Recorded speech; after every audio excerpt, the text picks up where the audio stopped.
Hey, Katie. Hey, Katie. Oh my God. Are we really doing this? We are. Welcome to Higher Downloads, where two moms, entrepreneurs, and spiritual seekers are getting real about doing our best to live life in alignment. Yeah, and by getting real, we mean the raw, unfiltered voice memo version of ourselves. And you know what we're really obsessed with lately. Higher downloads. You know that moment when clarity arrives seemingly from nowhere? That's it. That's the higher download from your highest self. Exactly. Because we know everyone has the ability to access their own higher downloads. So nothing is off limits here. Everything in the wheel of life, from career, spirituality, motherhood, relationships. Yep.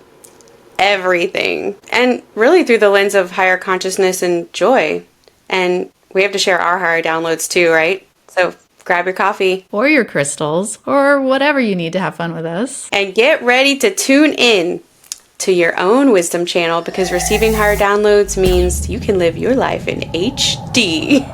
Higher Downloads starts now. Welcome back to Higher Downloads. We're so glad you've joined us. What a beautiful day. We are here and we are talking about teasing. Just kidding. Okay, so we were talking about something like we always do, and we were saying how we both grew up with a lot of that teasing, and how we think from a generational perspective it shifted.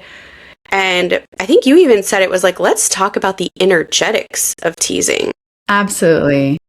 I think we were talking about this at our goal setting retreat, and we were talking about some childhood stuff for sure. I definitely remember that. And it's definitely a big one for me.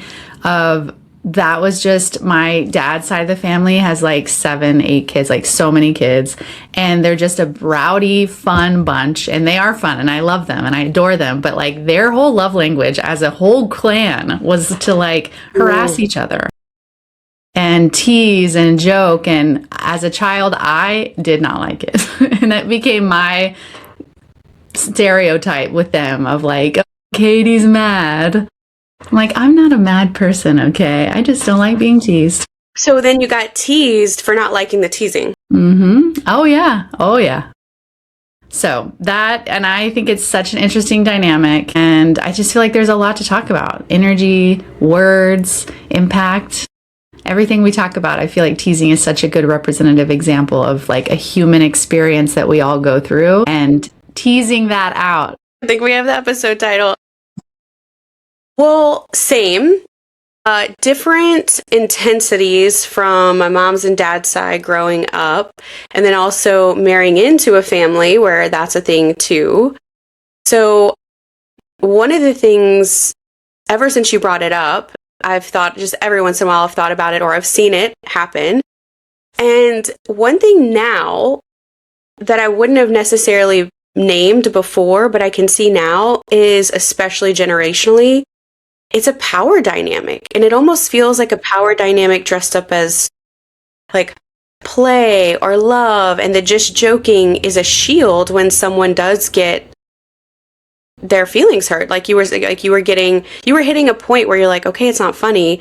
And the mad part. And so it's just a shield, like, ooh, maybe a right form of gaslighting even, like, ooh, why would you be upset? Wow. Beautiful. Like pulling in the gaslighting piece, because that for me has always been the part where I'm like, but you're not kidding. Isn't the whole thing about jokes is that the whole part that makes jokes funny is that there's some semblance of truth in it. There's some semblance of human thread that makes it funny, and that truth. Only funny because it's true. Yeah. Comedians will say that. Yeah. 100%. And so that was my whole thing was, I'm like, I know you're not really kidding. I can feel there's something in there you actually are trying to communicate. It's not just a clean joke. Yeah. It's like they're delivering real truths, but with plausible deniability. Yeah, and then you, exactly what you said, I know. And you know because of the way it feels in your body. Absolutely. And it's a dance, right? Because teasing can be fun. I think there's a line of, if you know someone and it truly is kind of harmless or silly. I think a lot about, especially when you're teasing in a group setting, it's not just one-on-one. It's this dynamic of like evoking a reaction of sorts. Like it's going to either show that you're lighthearted or in that you have that dynamic together, or it's going to show that there's some tension or aggravation, or like maybe you're not willing to play the game. And like it really can evoke a reaction in somebody. For sure. And the group dynamic of teasing is fascinating because I've been in groups where it's like a constant, like, okay, now these three are against these two, and now this one is against this, and I want to be clear. I am a joyful, silly, joking, sarcastic kind of person. So I want to clarify, I'm not trying to steal anyone's joy, but I think we're looking at that layer underneath, especially from our childhood experience of that. But when I was thinking about it, and I'm like, well, I do want to talk about it. And I do want to talk about the shadow side, maybe is the way I would say it, of teasing. But what would be the light side? And I guess where I was thinking of, especially just when you said group inside jokes. Mm-hmm. When everyone's in on it kind of thing. 100%. And it feels like we're all laughing. And then if someone brings it up and it, whatever, so when someone's not the butt of the joke, or there's not or there's something an unsaid thing, but the only way we can say it is in jest. Absolutely. Well, I think about us. We've made jokes like that on this podcast too. Like, oh, you were, long-winded, or like saying it in a funny way. Like you're making fun of yourself. And I'm like, no, not you, And that's like, because we've talked about our personality quirks that like show themselves, right, in different ways. And it's like, we can laugh at ourselves in those dynamics. And that's a shared experience, not like I'm actually telling you to stop talking so much. Like, that's not it, And yes. So, yeah, it's like that layer of, are you telling someone something new, or maybe something they don't already know? And is it maybe hard to hear, or maybe they're unaware and it kind of stings or hurts? Like, I guess my thing too is, I know if I'm sensitive about something and someone's joking with me about it, that is a fast way for me to be like, no, not cool. It's like, I'm bristly about it, inside. Yeah. It's not easy for me to laugh at it. So it can also just depend on, is that person wounded or struggling or just processing something that they're not ready to laugh at or to be shown publicly, or, it feels like that feeling of maybe embarrassment, or like the spotlight's on you all of a sudden. Yes, that where something's being brought to light publicly that you haven't one-on-one addressed, or the person might not be as self-aware about. The example you gave was like, I'm very aware that brevity is not my strong suit. And so we can laugh about that. But if I weren't and you kept, I guess that's really interesting. Yeah. And there's layers, but it's also, it's an interesting dynamic. I remember being in like definitely middle school. And this one girl just would always say something and just kidding, like, and it was nonstop. And that was the first time it really registered for me of like, you do that a lot, and you're saying a lot of weird passive aggressive stuff. Yeah. Like a silly, dumb girl group, middle school kind of dynamic. And just being like, that's really messed up and weird. And I don't want to do that, Well, I guess what we're starting to realize is that there's just such a fine line between actual joking when we're all in on it and it's funny for everyone, and then different flavors of it. Like what you just said was passive aggressive. I mean, I'll own it. I've done my share and I've experienced my share. Sure. For sure. We're all human. We all go low sometimes. We do. And, the piece I wanted to just kind of go back to that we touched just briefly on was about the body. And maybe this is what you were experiencing as a child. And I know I did too. So I have a twin brother, and we're very, very different. And it was like the paternal side of my family all lived in very rural, very poor. It was just so teasing and no vulnerability, no clear communication. I remember when someone died, it was like they had become a saint. And then later finding out that one of the men, an uncle, he would have been an uncle to me, was deeply abusive sexually and physically. He was cruel to animals. He like shot someone's pet dog in front of them. Like really not a nice man. But they would speak about him after he died as if like he was a saint. And so there's just something about that inability to be vulnerable or speak truth, or it was just very interesting. There was this thing about my brother and I being twins, and like we would each get teased for different things, but I could see the pain for him, and I'm a deep empath, and it was like my nervous system would register the joke for him and then for me, because I didn't know how to protect him. I didn't know how to stand up because of the power dynamic, and it was so it just never stopped. That's the other thing too. I don't know if you've ever been around someone who just doesn't know when to stop. Yes. It's the teasing. word. You're like, okay. Yeah. Like, let's have a real conversation now. A real exchange, not like this banter. It's like, Mama said, if you ain't got nothing nice to say, don't say anything nice at all. That phrase was invented for you. Get out of here. Yeah, for sure. And like, I always love that silence when like it's gone too far, and then it's like, okay, we're done. We're not laughing anymore. Yeah. Yeah.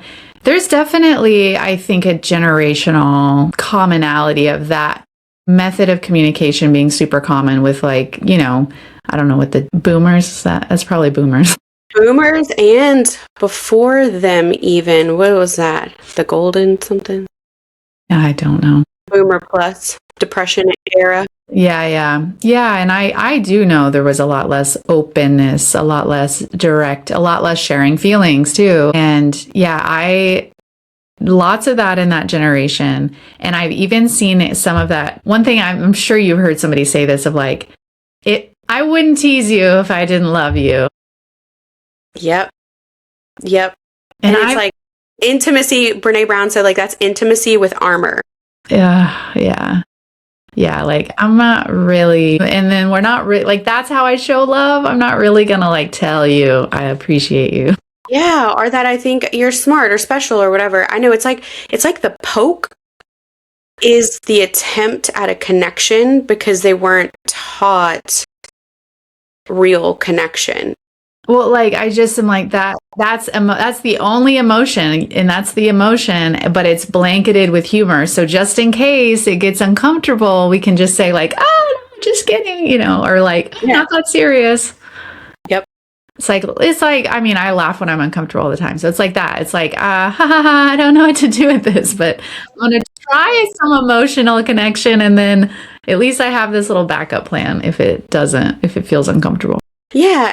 And you never understand the full intent behind it. And I think that's the hard part, or at least for me as a child growing up, was we don't know the exact intent. And then especially boomers, our parents' generation and above, weren't taught to speak with that level of clarity. And so you're feeling something in your body. You're confused because you don't know if that really is love or if it's criticism. It creates this confusion and feeling like a target. And then what we know is that children repeat the patterns. So at my son's school, there's a child who's well known for hurting others, like bullying behavior. And I've met family, and I'm like, okay, it makes sense. You see the ripple effect. And so I think that's where it becomes dangerous, when you realize that that's the armor, or that it's creating a belief. Do you remember when your word was fully expressed of the year? Word of the year was fully expressed. It's like, oh my God, I just had this download. As a child, it literally is like, well, being fully expressed isn't safe. Absolutely. Holding. Yeah, I mean, it's so uncomfortable to share if something about someone bothers you, right? We don't do that, not usually. And so, yeah, it's like you can't fully express your frustration or your annoyance, or that something that they're doing makes you feel bad, right? Like it could be a combination. And so, yeah, it's like this is your way to express it. And that dynamic, if you don't feel comfortable just being direct, it's an easy pattern to slip into. Yeah, and I was just thinking about you when they're like, Katie's so mad. And you're like, no, I'm not. But then like those, and then also I've also heard like you're just too much. And it's like, well then you learn to shrink, Mhm. and then that is a pattern. We've talked about this. That's conditioning. That's not really your personality. And I think that's what you were trying to say. Like Absolutely. mad is not my default personality. No. And I will say, like, I feel like as a teenager, and a lot of the women did, right? You become very accommodating, and then I feel like I went from like, oh, this sucks, and I'm not saying direct correlation, but like I remember being like a teenager and being like, I'm like the cool girl is what they called it. Like, are you operating as like the cool girl? Or like everything's cool, everything's chill, everything's fine, because like having big emotions as a woman makes you defined as crazy or whatever, dramatic. And so like, no, I don't want to be the crazy dramatic girl. I'm the cool girl. I'm just like, whatever, everything goes. Wait, so define cool. Is it that like nothing was affecting you? Yes, like chill, cool, like I'm so cool, nothing bothers me, like that kind of 90s cool of like thousands cool of I'm cool, like I'm chill. But did it actually? No, we're humans. We all have feelings and opinions and, perspectives and boundaries. I think it was like that's an easy way to not be outward with your feelings, not have boundaries, not express your needs, Yeah. It's a dynamic.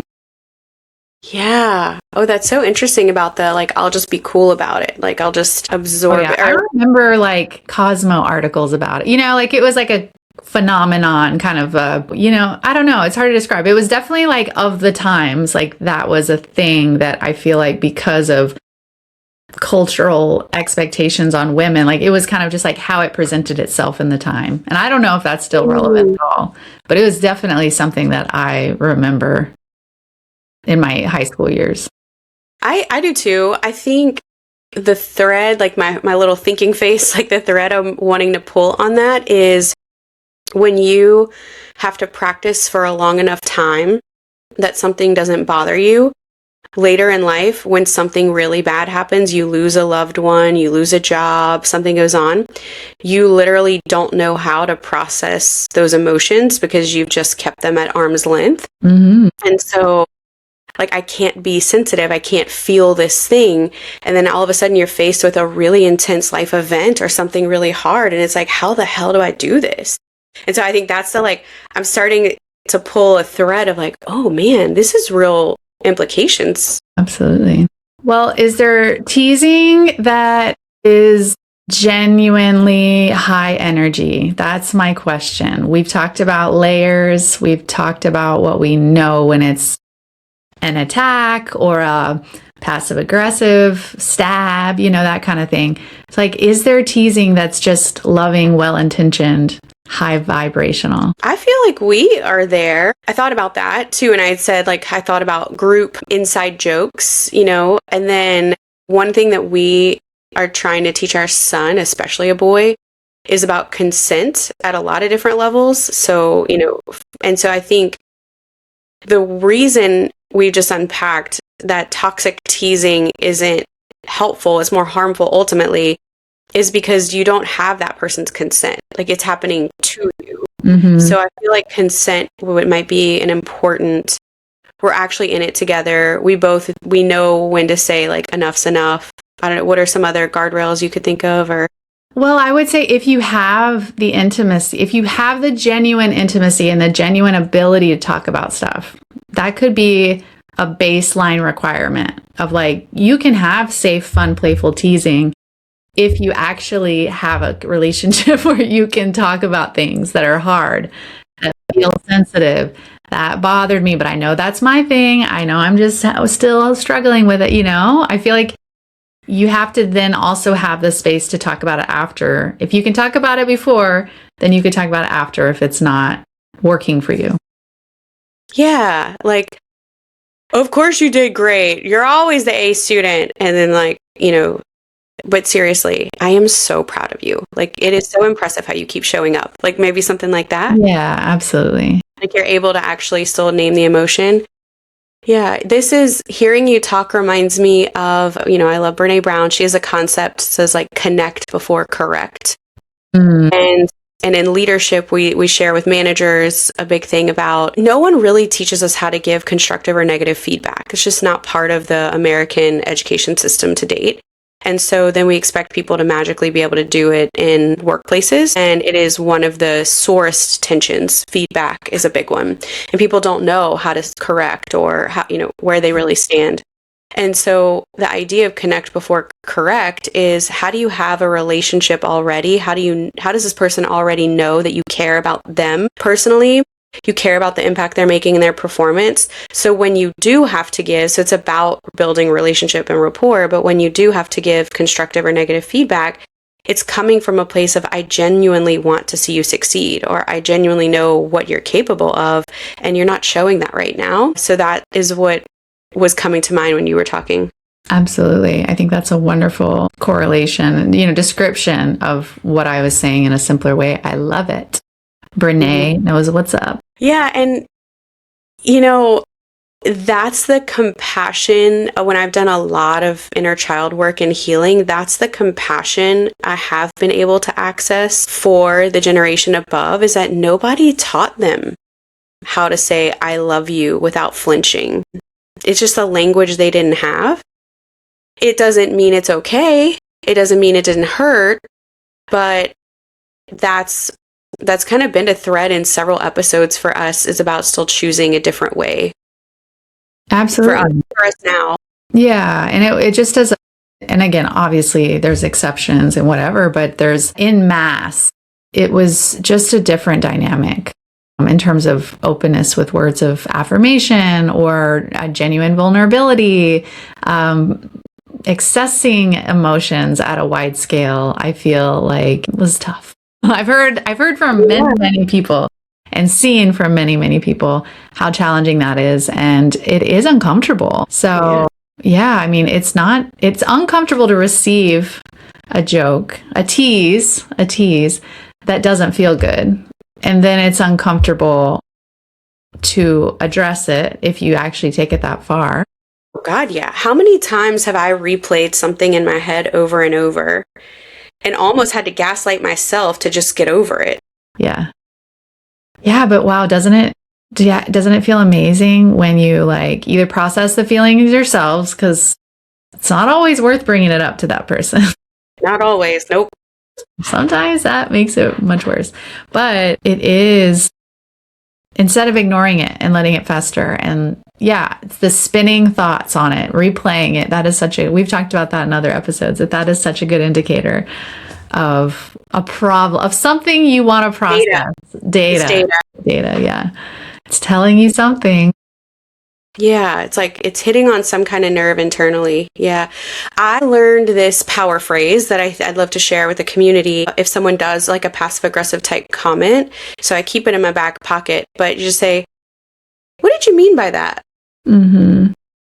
That's a good one. Almost like holding up a mirror, like almost just like, hey, what did you mean by that? And then it gives them a chance to either double down or correct or say I was just teasing, so what did you mean by that? Like you're almost, instead of getting mad, you're staying curious. So it's happened. It's worked for me a couple times. Yeah, that's awesome. I definitely heard that one. And I feel like I haven't had an opportunity to really lean in and use that yet, but I'm looking forward to the chance that I get to do that. You're like filed away. Bring it out of my back pocket when I need it. So tough for me to do that. Really? I don't see that in you. I think that I recall in the moment, I'm much more likely to laugh it off just because it's uncomfortable, versus I'm going to pull this out and make you face it. It's just later I'm like, dang, that was a perfect opportunity to say that. Yeah. Oh yeah. I can relate to that, especially when there's a power dynamic. I remember early in my career having men tease me about not knowing things, being there as you're just here to add some prettiness to the conference room. I've had somebody say that, and you're like, and when there's a power, at work, especially power dynamics, but that was a big thing in the Me Too movement with sexual assault, was men got to say, I'm just like, hey, great ass today, or those pants make you, and then they could be like, God, can't you take a joke? And that was a big piece of coming to light, where a lot of women finally shared together about, yeah, I didn't know what to do with that. Well, yeah, there's not anything to do with it. It's trash. It is horrible. No, and I remember I feel like for the last 15 years, the whole joke about go make me a sandwich, like that was like about like a woman be in the kitchen. It was like this. Does that ring a bell of like go make me a sandwich, woman? And it would be like a joke about like, oh my God. Okay. I feel like that came up a lot. Not directly to me, but just as a joke in general so like make a woman go away and your place is in the kitchen? Yes. Like, ooh, I'm glad nobody told me that. There is something viral out there about the go make me a sandwich thing. I'd be doing what they did in The Help, making them a shit sandwich. Yeah, that's the worst kind of joke, when it's really bad and it's really we're just rooted in toxic layers of just general grossness. But it's systematic discrimination. That's like hardly even a joke. Yeah. I don't like that. Even now, like just talking about, I can feel in my like kind of heart chakra area and in my stomach, I'm like, ew, I'm not really liking this. But that's why it's important, I think, for us to just talk about it. That's what we do in Higher Downloads. We're looking at the things that happen in everyday life and just the wheel of life, and then through different lenses now, that from energetics, from a different place, from a place of spirituality that doesn't feel right and in sync and in alignment with it. So yeah, we got to unpack these things. Absolutely. And I think too, there were times when I had never even really second guessed any of this stuff. And I would guess there's a lot of people out there that haven't second guessed some of this. So I hope it's some food for thought on how does it feel? How has it felt? And do you want it to feel that way in next time it happens? Right. I wish for people to have fun and jest and jokes in and with their communities and friends and family that they don't have to recover from. That is my hope. Yes, the human dynamic of having intimate relationships. That is the beauty of humanity. That is the beauty of life. So if you aren't able to get closer, deeper, have that connection without the joke, give it a try. Just give it a try. It feels amazing. Yeah, because that prickly cactus of a person really does still want and need the connection deep inside. So if you want to try testing with that prickly, just call them a cactus and see. No, I'm joking. I am joking. Please, disclaimer. Do not try this at home. Yeah. Yeah. All right. So then it's mutual, it's consensual. You can stop anytime. It builds a relationship. It's not the only part of your relationship. It's not the only way you communicate. Very important. Yeah. Okay. So we are making sure that the teasing or joking, don't you think it's different? Teasing has the connotation of low-key harmful. It does. It does. It does. But I don't think it's always bad. It's just, it needs to be in love with it. It needs to be in the parameters that we talked about. Otherwise, it really is just low vibrational, passive aggressive. Yeah. So in Higher Downloads, we care about keeping the vibes high. So we're going to challenge our community to think about the next time you tease somebody, or if someone is teasing you, is that all there is? Or can you do better? Mm-hmm. Is that where we're landing? What is that higher download telling you? You'll feel it. You'll feel it. And until next time, you trust that higher download. You just experienced another higher download. We are so grateful you joined us on this journey. Yep. So if you're feeling that high vibe energy and want more, subscribe wherever you get your podcast so you never miss an episode. And if this episode sparks something in you, we'd be over the moon if you'd share it with someone who might need this download too. Yep. Connect with us on Instagram at Higher Downloads, where we share more behind the scenes magic and some bonus content. You can also find full episodes, transcripts, show notes, and resources at higherdownloads.com. Until next time, trust your downloads and keep vibrating higher.